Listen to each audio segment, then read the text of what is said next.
السلام علیکم دوستو آج کے اس ویڈیو میں ہم بات کریں گے کہ امام مہدی کون ہیں اور وہ اس دنیا میں کب آئیں گے اور ان کا اس دنیا میں آنا کیوں ضروری ہے اور مسلمانوں سے ان کا رشتہ کیا ہے۔ یہ بہت ہی اہم سوال ہے جس کا جواب جاننے کے لیے آپ سے ریکویسٹ ہے کہ ویڈیو کو آخری تک ضرور دیکھیں۔ دوستو، اللہ تعالیٰ نے آج سے کروڑوں سال پہلے اس دنیا کو بنایا اور ساتھ ہی ساتھ اس دنیا کے ختم ہونے کا ٹائم بھی فکس کر دیا۔ اس دنیا کے بنانے کے بعد وقت بہت تیزی سے گزرتا گیا اور وقت کے ساتھ ساتھ زمانے بھی بدلتے گئے اور اس دنیا کے اندر بہت ساری قومیں آباد ہوئی اور اپنے اپنے وقت کے ساتھ زندگی گزار کر اس دنیا سے چلے گئے۔ ان قوموں کو برائی کے راستے سے بچانے اور صحیح راستہ دکھانے کے لیے اللہ تعالیٰ نے اپنے پیارے پیغمبروں کو بھیجتا رہا۔ ان قوموں کی طرف جتنے بھی نبی آئے انہوں نے اپنی اپنی امت کو قیامت سے ڈرایا اور قیامت آنے سے پہلے اس کی تیاری کرنے کا حکم دیا، یہاں تک کہ پھر آخری زمانہ آیا۔ پھر اس دنیا میں اللہ تعالیٰ نے اپنے آخری نبی حضرت محمد مصطفیٰ صلی اللہ تعالیٰ علیہ وسلم کو بھیجا۔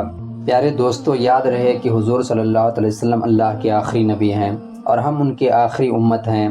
اب اس کے بعد کوئی نبی نہیں آئے گا اور نہ ہی کوئی امت بنے گی، بلکہ قیامت تک آنے والی ہر جاندار حضور صلی اللہ علیہ وسلم کی ہی امت کہلائے گی۔ حضور صلی اللہ علیہ وسلم نے اپنے امت کو بتایا کہ اللہ ایک ہے، اس کا کوئی شریک نہیں، وہ اکیلا ہے اور ہر انسان کو مرنے کے بعد قیامت کے دن اٹھنا ہے اور اپنے اچھے برے کاموں کا بدلہ لینا ہے۔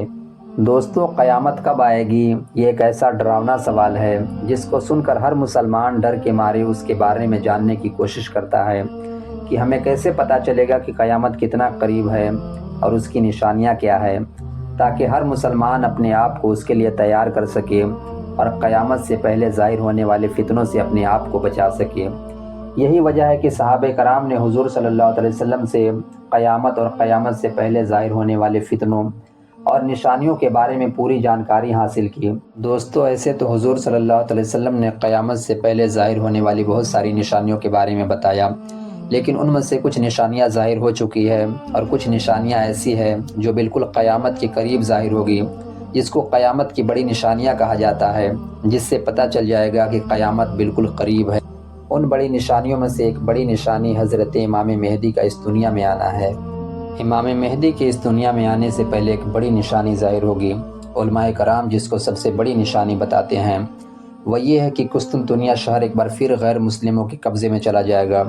قسطنطنیہ کو آج استنبول کے نام سے جانا جاتا ہے۔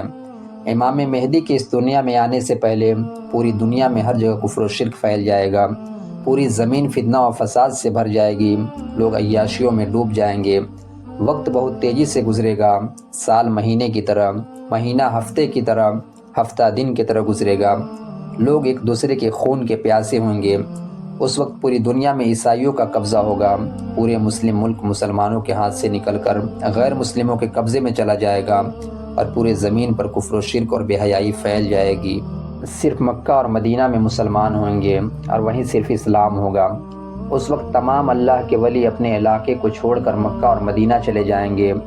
دوستو، جو آج کل سوشل میڈیا پر امام مہدی کے بارے میں الگ الگ باتیں کی جاتی ہے کہ امام مہدی آ چکے ہیں یا آنے والے ہیں، تو ایسے یہ بڑا مشکل سوال ہے ایگزیکٹ یہ بتانا کہ امام مہدی کب آئیں گے، لیکن کچھ نشانیاں ایسی ہیں جو امام مہدی کے اس دنیا میں آنے سے پہلے ظاہر ہوگی، جس سے صاف صاف ظاہر ہو جائے گا کہ اب امام مہدی آنے والے ہیں۔ وہ بالکل کھلی ہوئی نشانیاں ہیں۔ وہ یہ ہے کہ دریائے فرات پہاڑ کی طرف سے پھٹ پڑے گا اور اس سے سونا نکلنے لگے گا۔ جس سال امام مہدی آنے والے ہوں گے اس سال رمضان کی پہلی تاریخ کو چاند گرہن ہوگا اور اسی دن سورج گرہن بھی ہوگا۔ اس سے پہلے کبھی ایسا نہیں ہوا ہوگا۔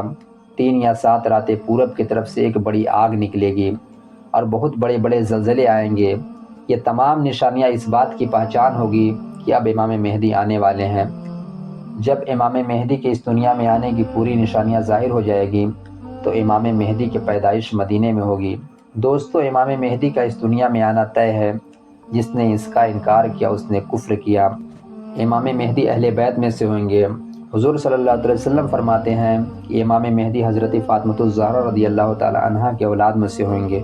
حضرت امام مہدی کا نام حضور صلی اللہ علیہ وسلم کے نام پر احمد یا محمد ہوگا۔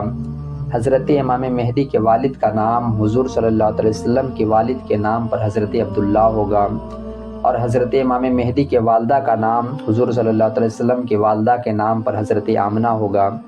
دوستو، امام مہدی کی پیشانی روشن ہوگی، ان کے دونوں دانتوں کے بیچ تھوڑا سا گیپ ہوگا، ان کی داڑھی نہ زیادہ لمبی ہوگی نہ زیادہ پتلی ہوگی، ان کی آنکھیں سرمیلی ہوگی، ان کا رنگ اربوں جیسا ہوگا، ان کے چہرے پر داہنے سائیڈ ایک تل ہوگا۔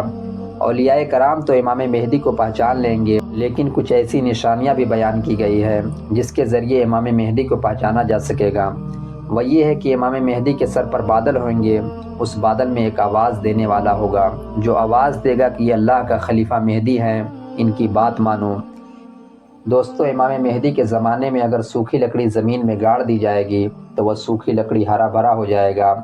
امام مہدی اگر ہوا میں اڑنے والے پرندے کی طرف اشارہ کریں گے تو وہ پرندہ آ کر امام مہدی کے ہاتھ پر بیٹھ جائے گا۔ امام مہدی کے اس دنیا میں آنے سے یہ زمین عدل و انصاف سے بھر جائے گی، جس طرح یہ زمین امام مہدی کے آنے سے پہلے کفر و شرک اور برائی سے بھری ہوئی تھی۔ امام مہدی کے آنے سے زمین و آسمان والے خوش ہوئیں گے، آسمان لوگوں پر بہت تیز بارش کرے گا اور زمین اپنی سب پیداوار نکال کر رکھ دے گی، یہاں تک کہ زندہ لوگ خواہش کریں گے کہ امام مہدی کے آنے سے پہلے جو لوگ بھوک اور تنگی اور ظلم کی وجہ سے اس دنیا سے چلے گئے، کاش وہ اس وقت زندہ ہوتے۔ ہر طرف خوشحالی کا ماحول ہوگا، ہر طرف عدل و انصاف ہوگا۔ حضرت امام مہدی غریب لوگوں میں مال بانٹ کر امت محمدیہ کو امیر بنا دیں گے۔ حضرت امام مہدی حضور صلی اللہ علیہ وسلم کے سنت پر عمل کرتے ہوئے زندگی گزاریں گے۔ امام مہدی غریب لوگوں کا اتنا خیال کریں گے، ایک شخص کی ڈیوٹی لگائیں گے کہ وہ آواز لگائے کہ جس کسی کو بھی کسی چیز کی ضرورت ہو وہ میرے پاس آئے اور اپنی ضرورت کی چیز لے جائے۔ امام مہدی کے زمانے میں اس طرح خوشحالی ہوگی کہ اس وقت صرف ایک آدمی آپ کے پاس آئے گا اور اپنے ضرورت کا مال لے کر چلا جائے گا، اس ایک آدمی کے علاوہ کوئی بھی شخص ضرورت مند نہ ہوگا۔ اس وقت جب اس زمانے کے خلیفہ کا انتقال ہو جائے گا تو اس زمانے میں لوگ ایک دوسرے کا ویرودھ کریں گے اور حضرت امام مہدی مدینہ سے نکل کر مکہ چلے جائیں گے۔ پھر امام مہدی کو ڈھونڈنے کے لیے عراق سے ایک فوج نکلے گی تو اللہ تعالیٰ ان فوج سے امام مہدی کو بچا لے گا، جبکہ وہ لشکر ذوالحلیفہ کے چٹیل میدان میں اترے گا۔ دوستو، یہ ذوالحلیفہ ایک جگہ کا نام ہے جو کہ مدینہ منورہ سے 6 میل کی دوری پر ہے۔ جب وہ فوج اس جگہ پر اترے گی تو ان کو زمین میں دھسا دیا جائے گا، ان میں سے کوئی بھی ایک دوسرے کو قیامت تک نہ پہچان پائے گا۔ اس زمانے میں ایک ایسا جھگڑا اور فساد ہوگا کہ وہ ہر طرف پھیل جائے گا۔ اس وقت آسمان سے ایک آواز دینے والا آواز دے گا کہ گھبراؤ مت، تمہارے بیچ تمہارا امیر امام مہدی موجود ہے، یہ اللہ کا خلیفہ ہے، تم لوگ ان کی بات مانو اور تم لوگ ان کی پیروی کرو۔ تو اللہ تعالیٰ امام مہدی کے ہاتھ پر ایک جماعت کو اس طرح اکٹھا کر دے گا جس طرح اللہ تعالیٰ بادل کے الگ الگ ٹکڑے کو جمع کر دیتا ہے۔ اللہ تعالیٰ ان میں محبت پیدا کر دے گا، یہ کسی سے نہیں ڈریں گے۔ امام مہدی کے لشکر میں اکٹھا ہونے والے اتنا ہی لوگ ہوئیں گے جتنا کہ مسلمان غزوہ بدر میں اکٹھا ہوئے تھے، یعنی 313 ہوں گے۔ امام مہدی کا وفادار تمیمیہ نام کا ایک شخص ہوگا جو کہ پورب سے ظاہر ہوگا۔ اس بیچ امام مہدی اور ان کے ساتھ ایمان والے لوگ ملک شام کے ایک مشہور شہر دمشق کی طرف جائیں گے، وہاں کے جامع مسجد میں ہوں گے۔ فجر کا وقت ہوگا، اقامت ہو چکی ہوگی۔ اسی وقت حضرت عیسیٰ علیہ السلام دمشق کے جامع مسجد کی پوربی مینارے پر اتریں گے۔ تقریباً اس وقت حضرت عیسیٰ علیہ السلام کی عمر 36 سال ہوگی۔ حضرت امام مہدی عیسیٰ علیہ السلام کو دیکھ کر جانماز سے پیچھے ہٹ جائیں گے تاکہ حضرت عیسیٰ علیہ السلام امامت کرے۔ اس وقت حضرت عیسیٰ علیہ السلام امام مہدی کے دونوں کاندھوں کے بیچ ہاتھ رکھیں گے اور ان کو حکم دیں گے کہ آپ نماز پڑھائیے، تو حضرت امام مہدی آگے بڑھ کر نماز پڑھائیں گے۔ جب لوگ نماز پڑھ لیں گے تو سب مل کر حضرت عیسیٰ علیہ السلام کے ساتھ دجال کے مقابلے کے لیے نکلیں گے۔ دجال حضرت عیسیٰ علیہ السلام کی سانس کی خوشبو سے اس طرح پگھلنا شروع ہو جائے گا جس طرح کہ نمک پگھلتا ہے۔ حضرت عیسیٰ علیہ السلام کی سانس کی خوشبو وہاں تک جاتی ہوگی جہاں تک حضرت عیسیٰ علیہ السلام کی نگاہ جاتی ہوگی۔ دجال بھاگے گا، حضرت عیسیٰ علیہ السلام اس کا پیچھا کریں گے اور باب لد کے مقام پر اس کے پیٹھ پر نیزہ ماریں گے تو دجال واصل جہنم ہو جائے گا۔ دوستو، امید ہے کہ یہ ویڈیو آپ کو اچھی لگی ہوگی۔ اگر اچھی لگی ہو تو آپ سے ریکویسٹ ہے کہ چینل کو سبسکرائب کر کے ویڈیو کو شیئر ضرور کر دیں۔